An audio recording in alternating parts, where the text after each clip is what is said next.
quite a few interesting things to discuss tonight. One thing that happened last week is that the new Indiana Jones film did rather poorly at the box office. And on July 4th, it was beaten out by this much lower budget picture called Sound of Freedom that was actually filmed back in 2018 and was just released this year. It stars Jim Caviezel, and it's about a fellow who combats human trafficking as it relates to children. And the film has not received bad reviews, even though it's been smeared in the media as QAnon, this, that, the other thing. Generally speaking, it's received decent reviews from critics, and it's had a very positive reception from audiences, and it is based upon a true story. But it did knock Indiana Jones off at the box office on July 4th. And it's funny because Indiana Jones cost $295 million to make, and that's not even getting into his advertising and distribution costs. That's just the production costs.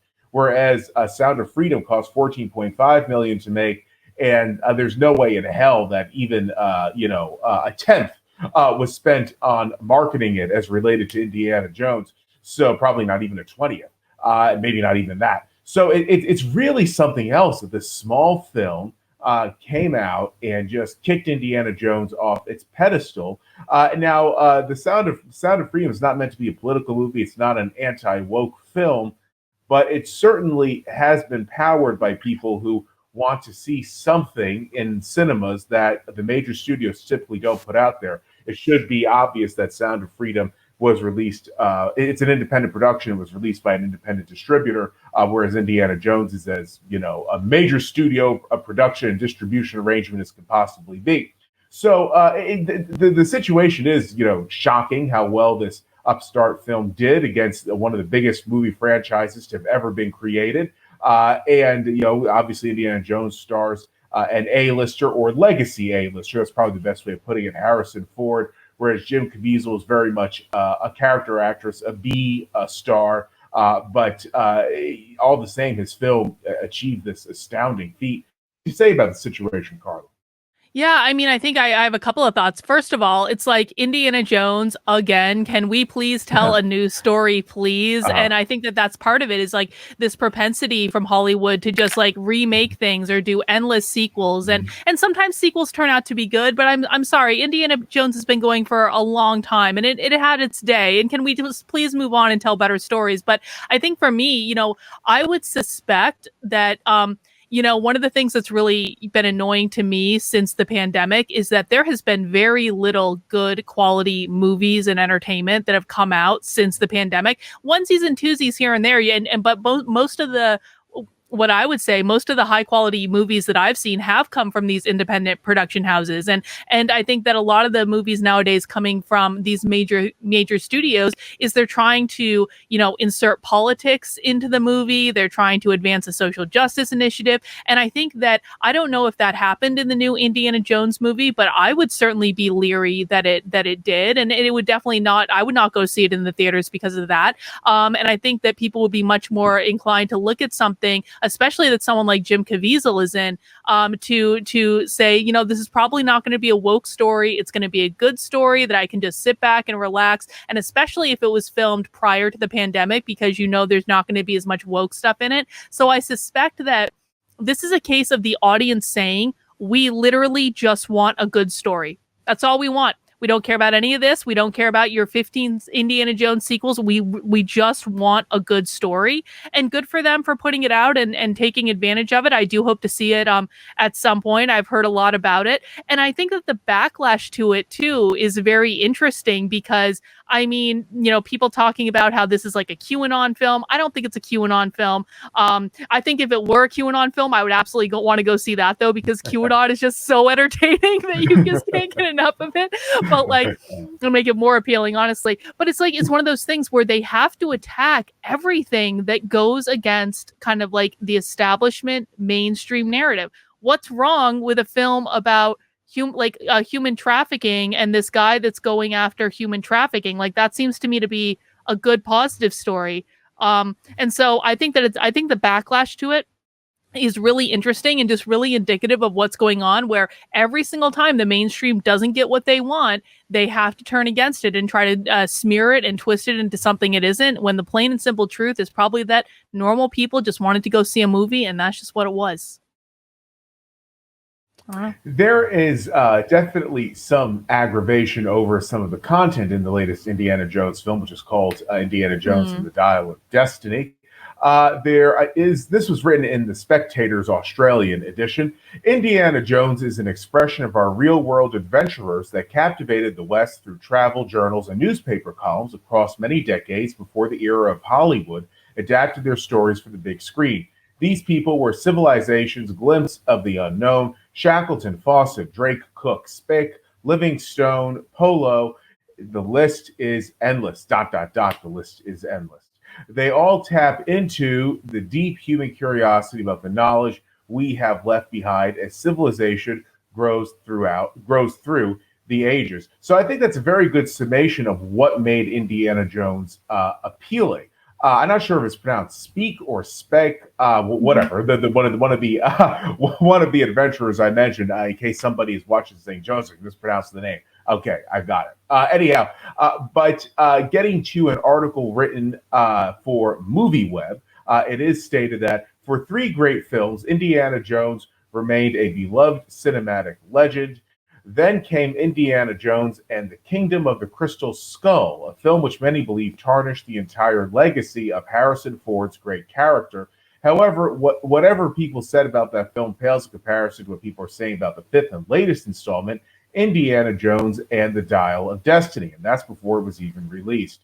The new indie film has been called woke, whatever that means, the moment a trailer was released. Entire judgments of the film came down based on just 2 exchanges and roughly 15 seconds of Indiana Jones and the Dial of Destiny, and both of them involve a new character, Helena Shaw, Jones's granddaughter, played by Phoebe Waller-Bridge. In one instance, Jones says, "You stole it." Jurgen, Mads Mikkelsen, says, "Then you stole it." And finally, Shaw says, "And then I stole it." It's called capitalism.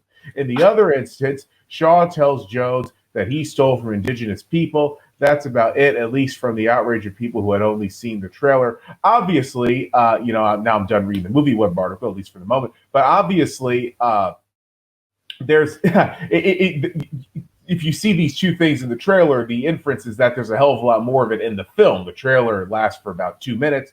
The film lasts for about 2 hours. So, I mean, it's, people would be reasonable to look at a trailer and they see 2 things that are already a little off. And they say, well, the rest of the film is going to be like this, or at least a great deal of it is. So it's really interesting that the franchise would go down this road, especially considering that it relies on capitalism to be made and be distributed. And I guess one might say that it failed the test of capitalism when a Jim Caviezel film comes out of nowhere and demolishes it. But it's really odd. And then, of course, talking about stealing from indigenous people, everybody knows that the American Indians had every screw out there put to them. Uncle Sam broke every treaty he made with them.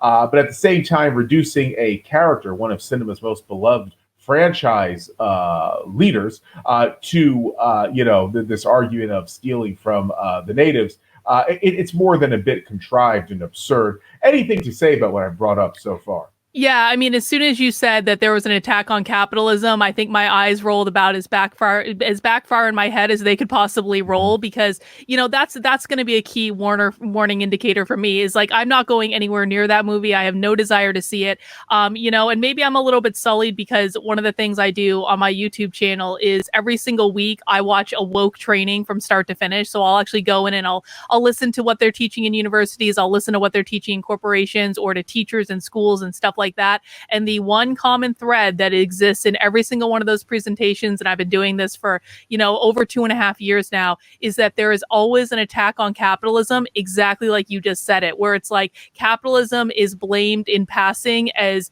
the great evil of society, that is the injustice that we all need to correct, that is just, these bourgeois people stealing from each other and all this stuff, and that our whole society is systemically racist because we're upholding upholding capitalism and all that. And so this is one of the things, the key hallmark characteristics that is going to make something woke is an attack on capitalism, because at the end of the day, it is a Marxist ideology. And if they don't attack capitalism, they can never usher in their little Marxist utopia. And so if I'm going to go see a movie, I'm absolutely not going to see a movie that has an attack on capitalism in the movie trailer. I also do think it is ironic that these people who are relying quite literally on capitalism to make their money back continue to attack the very mechanism by which they're going to get paid, as though it's something that eludes them as to how this process works. I mean, studio heads more than probably anyone on the planet are interested in making their money back.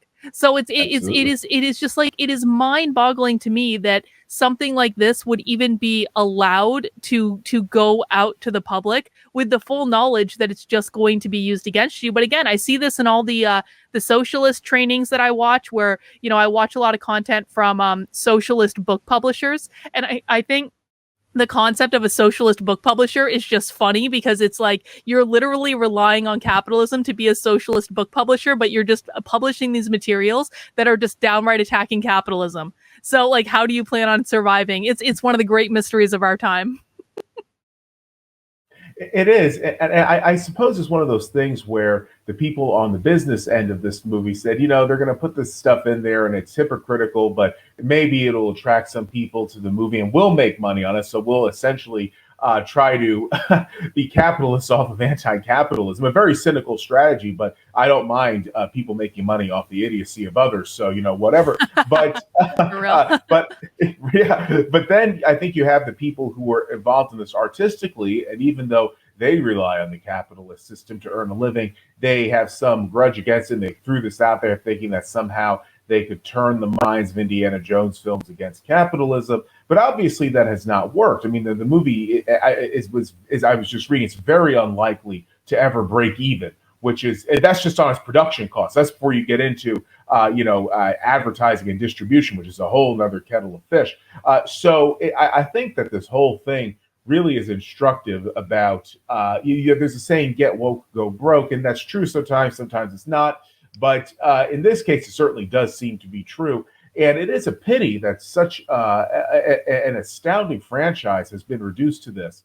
And it's also something because the last Indiana Jones installment, Indiana Jones and the Kingdom of the Crystal Skull, which is from 15 years ago, did not get the greatest fan reception. I remember when that happened, actually. So for them to basically intensify some of the problems with that film 15 years down the line seems a bit misguided, to say the least. It's just not smart business. But, a lot of people who probably would have seen Indiana Jones went out to see this Caviezel film instead, and it wound up doing very well. It continues to do very well. It doesn't take a lot when it comes to worldwide box office totals to make back a $14.5 million budget. That's already obviously happened. So it's really really an interesting story about how business works in concert with politics. Yeah, no, absolutely. And I think that business is one of the ways that we can attack this ideology in the way that it's going to hurt them the most. And I think that, hopefully something like this sends a message to these studio heads to say, people just want good stories. They don't want your politics. They don't want your social justice messaging. It should not be difficult to make an Indiana Jones movie without having social justice messaging being at the forefront of the trailer. This is just not a complicated problem to solve. And I think the more that movies like that keep failing, the better. And I think more that the movies like The Sound of Freedom keep succeeding, the better. And ultimately, I really do hope that Hollywood and entertainment just go back to telling good stories and to have like surprising scripts, and to stop being so derivative, and to stop just pumping out all these sequels, because there is so much breadth of the human experience that they can touch on and so many great stories to tell. It just seems like such a waste of energy to me to keep doing it this way, but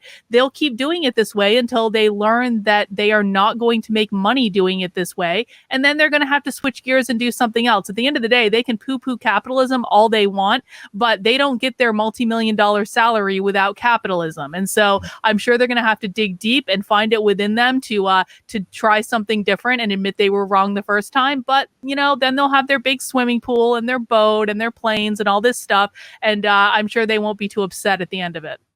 Yeah, I mean, we'll get into, I think, the economics of Hollywood in a moment. But what's interesting is that Caviezel, he was asked about the success of his movie, and he wasn't particularly taken by the financial success of it. He said the whole thing is about raising awareness about the trafficking of children, and that was important to him. And he's glad that the movie has been successful, which means that it's raising awareness here.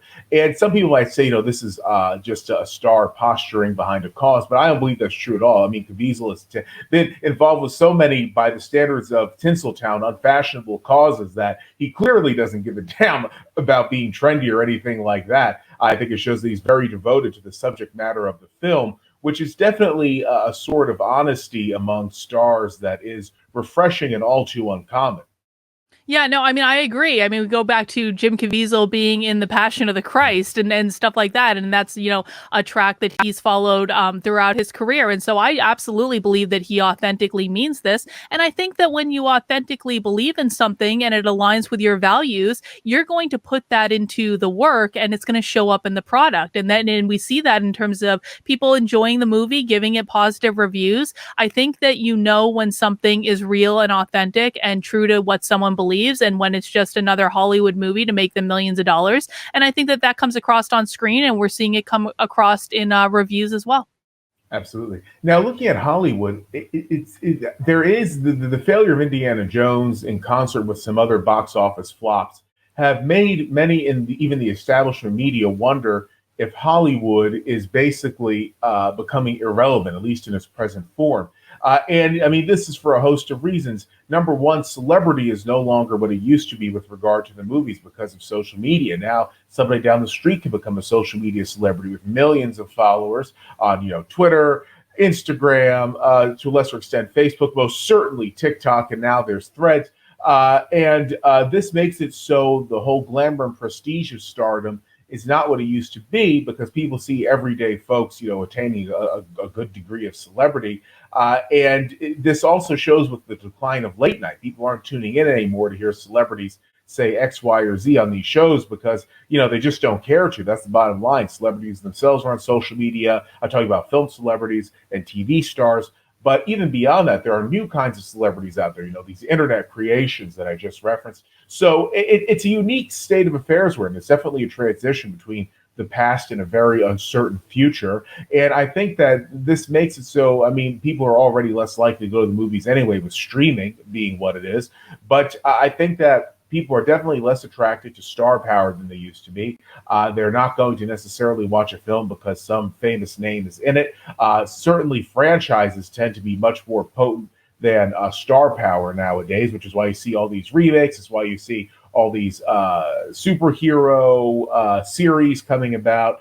And Hollywood definitely has an impression of being very stale at this point, like it's running on the fumes of the past. And that's literally true when you look at all these remakes. I mean, there's no two ways about that. It's self-evident. I think that the business model of Hollywood going forward is definitely going to need some readjusting. Ironically, even though it's harder and harder to make money off of movies, because there's just not as much money streaming as there is in box office receipts, and the box office period is just not getting as many people frequenting it as was once the case due to technological change. But I think that the irony is that now movies from the major studios are more expensive than ever due to inflation, which was ramped up by COVID. So post-COVID, these studios are spending more money than they ever have producing and distributing films. But at the same time, these films have less and less prospect of ever turning a profit. So obviously, this is an unsustainable business model, and it cannot go on for long at all. The question is, what will happen next? Any thoughts on this, Carl? Yeah, I mean, I guess what I'm thinking about is I wonder how AI is going to play into all of this in terms of like script writing and because they've had the writer's strike and there's been talk of like replacing the writers with AI, which part of me is like, I don't think that's a good idea. There should be human, and I think there always will be human beings in the process. But part of me is someone who kind of dabbles in AI art quite a bit. AI is able to come up with things that I never would have even thought of. Like I like putting in simple concepts to it and just seeing what's generated. And so that's with pictures, but I do wonder the same thing is if the same thing is true with stories, where you can like literally get the AI to write a story for you that maybe isn't a fully fleshed out story, but really gives you a really good creative basis for a new story that hasn't been told before. And then take that to, write a script off it or something like that. And I think that, bottom line is that people want good stories. That's all it is. And in Hollywood, the mainstream studios have been turning out trash after trash after trash for years now, and it's really the independent studios that are doing all the good content. And so I think, like, I'll be interested to see the role that AI plays into it, and if they can use that to maybe write better stories that are going to appeal to more people. But I also think it's like, people have got to stop viewing entertainment as a way to advance a political agenda. Like, that's not your role, and I don't think people want you in that role. Just tell good stories, do good acting, entertain us. I hate to be like that person that's like, entertain us, like that's your job, but that's literally your job. And if you can't do that because you're more focused on the social message, then quit Hollywood and go be an activist. I mean, there are plenty of people who would like to receive that, but in a different realm. But I do hope that they do get their act together someday, because I love a good story and a good movie as much as anyone, and there is not a lot to choose from. And I think they'll probably get their act together eventually when they figure this out and how to make money doing it. But we might have to suffer for a couple more years.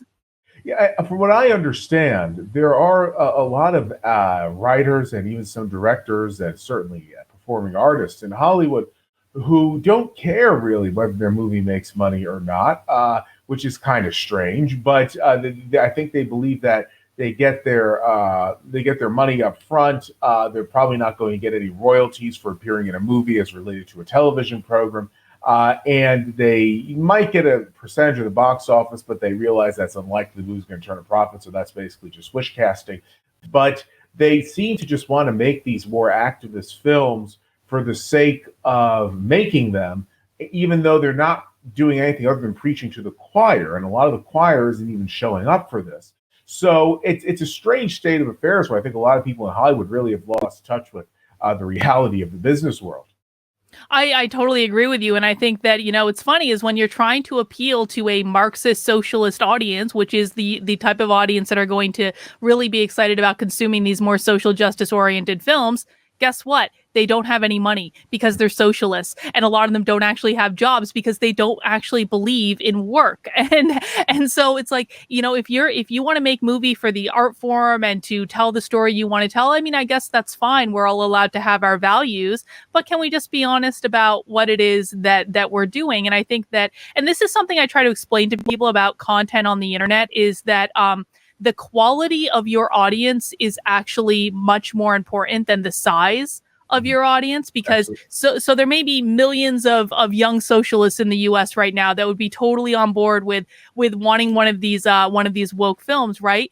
But if that audience doesn't have money, that's not a good audience to serve. Whereas, and I don't actually think this is true, but I'm going to make the argument. If you have a smaller portion of your audience that really does not want woke films, and you can really cater to that niche audience, even if they are a smaller percentage of the overall population, they're going to show up and they're going to spend money. And that is the point. And I think that, so many people are focused on, what they perceive to be like the largest possible audience. And I've always said that just from a business perspective, that is a fool's errand. You have to focus on the audience that is best for your content, that is going to value your content, because when they value your content, they're going to pay you money for that content. And that's just the reality. We cannot make content without people valuing it. And so, I mean, hopefully they'll learn at some point, but who knows? Yeah, really, who knows? But you're absolutely correct. I mean, I could not have put that any better myself.